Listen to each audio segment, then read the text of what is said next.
We had the given was the measure of angle A, which is 143 degrees, side of little c, which is 22 degrees, side of B, which is 17, and we defined the measure of angle B.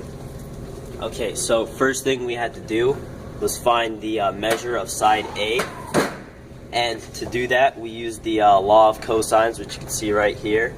And once we got A, which is 37.018, we stored A in our calculator and then used the law of cosines to find the measure of angle B, and B was our variable. So we plugged everything in and then subtracted A squared and 22 squared on one side, and then divided by this right here to get cosine of B by itself.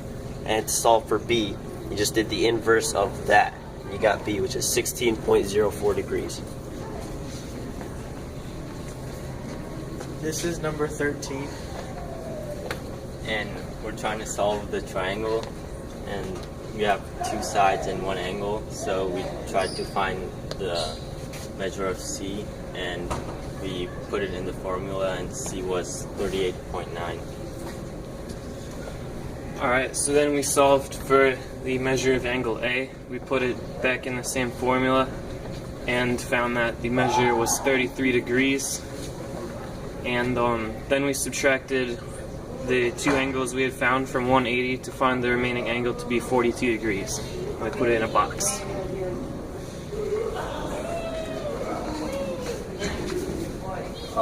This is number 16.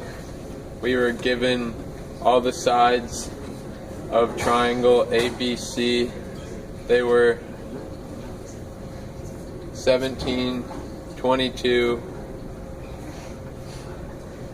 and the other one is MIA, but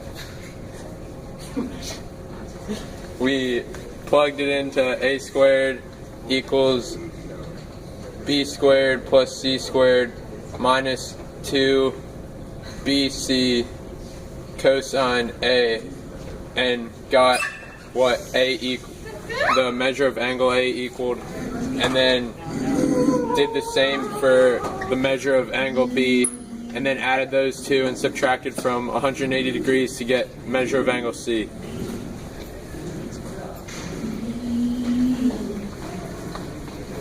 This is number 23. We were given the sides D, E, and F, which were 12, 16, and 17 yards.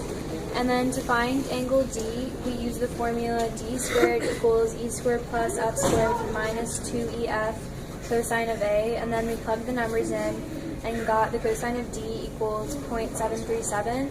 And then we took the inverse of cosine, which ended up being 42.5, which was angle D. And then we did the same thing for angle E and ended up getting 64.3 degrees.